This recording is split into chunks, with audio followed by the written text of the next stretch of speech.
What's going on, guys, and welcome back to another episode of the Youth Club. This is episode number 13, and today we have two more games with our teenagers as we face Ronald Koeman's Everton and Pep Guardiola's Manchester City. And before our first game away at Goodison Park, we have three more scout reports to look at from our scouts currently based in China, Colombia and Australia, and also an academy update as well. Okay, so first thing to do then is take a look at some more youth players from the scout reports and also an academy update as well. Transfer deadline day, by the way, just passed, and you'll be quite surprised to know that Manchester United did not buy a striker. So, there's a first time for everything. So our first scout is based in Australia. Ollie Wright could be alright, so could Bradley Green. What I think I might do though is leave the 1 monthers here for another month and see how they're currently looking. As I don't want to sign some players that in the end don't turn out to be too good. But Toby Roberts, sorry, I was going to say Troy Roberts. Toby Roberts could be alright as well. So 3 players here from Australia that could be pretty decent. We'll leave them there for the time being, but next month we'll sign them if they still look pretty good. Next scout based in Colombia, and the first guy is Benito Segura, who looks like he could be really, really good, but he plays in the goalkeeper position, and we've already got like 9 goalkeepers here in the team anyway, so even if we promoted him, he'd be like 5th choice goalkeeper, so we'll leave him there for the time being. We'll probably sign him to the academy anyway, but regardless, for the time being, we'll leave him out there, and it's just goalkeepers as youth players, man. You get far too many of them. And our third and final scout is based in China, and no, I'm not going to play the clips again because I sound like a moron, but I'll give you a free one today. China!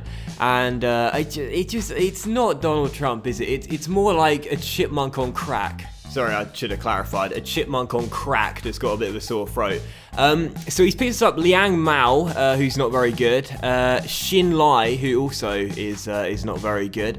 But Wei Xing Chai could be pretty decent, and we'll leave him in there for the time being and see what it looks like next month. And Yi Wang as well. Could be alright, but again, it's another goalkeeper. Typical, and another one. This is just getting ridiculous now. And Boijing Peng can go, and Chao Chen could be alright, but we'll have to wait and see. And also, let's take a real quick look at the squad report as well. This is going to go by really, really quickly just because there's like 70 players in the team right now. So if you want to see one particular player's stats, feel free to pause the video at any time. But yeah, the youth players are developing quite nicely already in the first season. That's great to see. Some of you guys have been asking me whether this is a 1-season challenge or not. I would be more than happy to do multiple seasons if I can maintain a decent amount of viewers episode after episode. But really it depends on the interest. If you guys want me to continue the project, I'm more than happy to do so. Otherwise, we'll do it 1 season like Bray. It's all up to you, and it's all up to the amount of viewers I can keep as well. So first game, an in-form Everton away at Goodison Park. They're in 2nd place right now and playing well. This is going to be a tough test. Of course, our last game was the 2-0 defeat at home to Crystal Palace. We are still out of the relegation zone, but only by a point. This is going to be a very, very important game. We need to at least get a draw in this one and try and climb a bit further up the table. Alright, so Everton's side then, it's a pretty decent one. The front three is McGeady, Balassi, and also Kone as well. So 2 5-star skillers supporting the number 9. But Lukaku's on the bench, Barkley's on the bench as well. Very interesting lineup, and I'm very pleased to see those 2 players getting rested. And there is one change made to our team from the previous result against Crystal Palace, and that's Patrick Murphy coming back into the team since his injury away at Stamford Bridge. So I'm glad to have him back, and if he can mark his return with a goal, that'll be fantastic. Come on, Wexford. That should have been a foul. That should have been a foul. Surely, great block by Bennett, but Barry strikes the rebound off the post, and Burns flicks it up in the air instead of clearing it. Not a wise thing to do. And Balassi keeps the ball in play, crosses to the middle, and now Bennett gets it clear, and Harris will completely. Bit of a let-off there. Everton hitting the post early. We haven't made a terrible start to the game, but Everton have had the only meaningful chance, and they're coming through again here with Balassi down the right-hand side, stops the ball, crosses to the middle, and it's a brilliant save, I think, from Patrick Murphy. I mean, I should know, I'm the one playing the game, but it happened so quickly there. I think he saved it, I'm not too sure, but it's still 0-0, and once again we escape. Besic tries to get himself inside on Jockey, and Murphy makes the save though, and Bennett fails to clear, and Barry could turn in a rebound and fires it wide. Horrendous miss from Gareth Barry. Half time, and I would take this result every day of the week. 0-0 against a very good in-form Everton team. A clean sheet getting picked up and a valuable point as well. I'll take it. Everton trying to win the game late on. Kone through towards Morales down the right-hand side. This will be heartbreak because we defended so well in the second half. Morales to Funes Mori, and he drills one in, and Murphy's fumbled it straight to Gareth Barry. What a howler from Niall Murphy.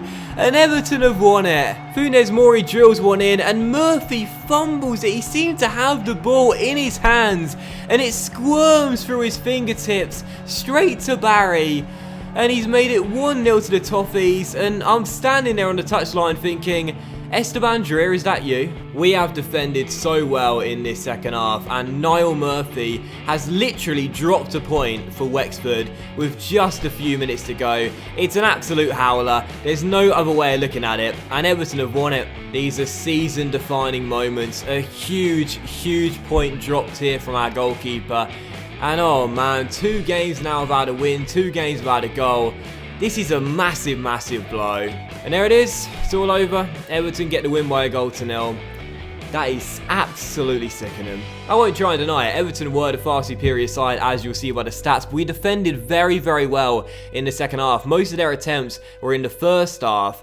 And to see the point squirm through our fingers, literally, with just 3 minutes to go, it's moments like those that can make or break a season. And that's a huge, huge loss. And if Murphy's dropping crosses, I'm dropping him from the team. Yeah? Because, I mean, yeah, you get why that's supposed to be funny. Just the play on words and that. I'm cutting out, it's awful. I now know why people say that I'm not funny and just cringeworthy. I've got like dad humour, and I'm 24. So, Everton away first, now Manchester City at home, and hopefully a return to winning ways. Come on, Wexford! And it's kind of funny as well, because our next game is against Manchester United, who are in second place right now. So we're facing the big boys right now.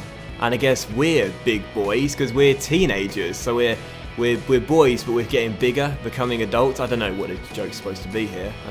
I had something in my mind and it's just gone blank. All right, and this is Manchester City's lineup then. Angus Gunn is in goal. Wow. Claudio Bravo really has been dropped in the pecking order.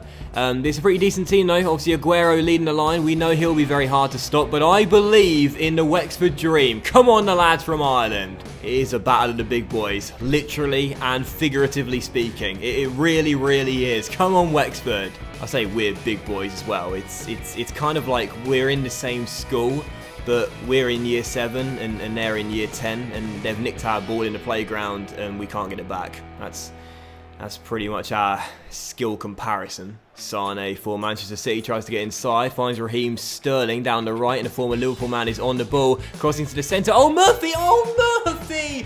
What have you done there? He just got caught in no man's land, or I should say, he didn't really get caught in no man's land. He hesitated, but the ball was right there for him to catch.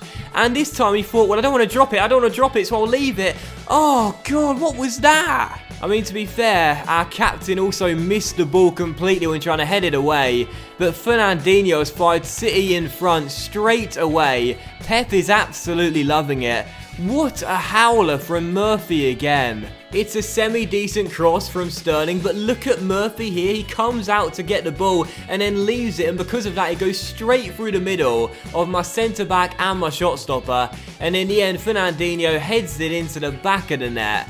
That's awful goalkeeping. And this is worrying because Sterling's released Aguero and City could be through for a second goal. And that's more like it from Niall Murphy. That's more like it, son. Brilliant work. Evans down the left towards Bayo, and Bayo tries to come inside, and still Bayo on the ball, looks for his man Shy, releases Callum Brown, oh what a finish, Callum Brown, oh my word, what a strike from the man of the moment right now, that was unbelievable. That goal from Callum Brown was absolutely fantastic, and Angus Gunn had literally no chance, and I'm not surprised the old team is celebrating with our number 11. Look at this for technique here after the knockoff by Shy.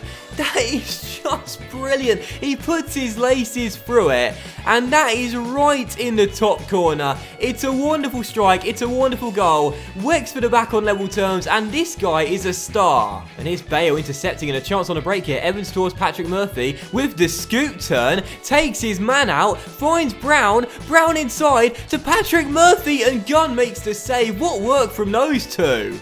Sterling through towards Kolarov, and the Serbian has space to cross here down the left-hand side. We're struggling with crosses in this game, and you can see why, but Fernandinho is denied by Murphy. That's more like it, son. Do the fist pump. That's a brilliant, brilliant save, and he kind of redeems himself a little bit for the earlier error. Brilliant stop. Credit where credit's due. That was a very, very good save. And Mangala's header. Oh, what has happened there? Oh, Murphy picked the ball up. Oh, my goodness. Niall Murphy. Now he's redeemed himself. What a save. I didn't see what happened initially, but the header was won. It was cleared by Burns when it was going for a goal kick. Could have left it. He then tripped over my goalkeeper. Aguero tried his luck. First to the rebound. Murphy makes the save. It deflects off Burns off the floor. And then he quickly gets up. Great reactions. And claws the ball off the line. That is absolutely brilliant work from my goalkeeper. Credit where credit's due. Made a very early mistake in the game, but he's recovered since then, and then some, Niall Murphy, but the game is still not done, and the half's not over yet either. Kevin De Bruyne inside to Delph, and sadly for us, Murphy is going to slump to his knees again.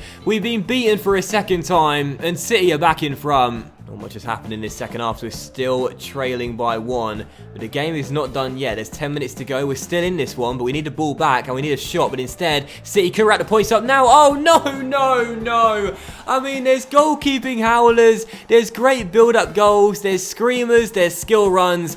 And then there's just bad luck, and that one falls in the last category. Fernandinho to De Bruyne, great ball to Iheanacho, and Murphy stops the shot, but it deflects off my number 6, who can't get the ball clear off the line on time. I mean, that was just so unlucky. Murphy made the save. He took the sting out of the shot, but it just deflected off our number 6 arm, and I mean, that is just so frustrating. And this is not a good sign either. Right in stoppage time. I didn't see where the injury actually occurred initially, but my captain Elliot Bennett is forced off.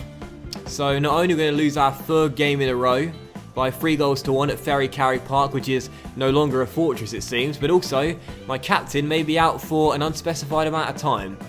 So it's not very positive in today's episode, is it? And there it is, it's all over. Manchester City have got the win by 3-1, and it's another loss, 3 in a row.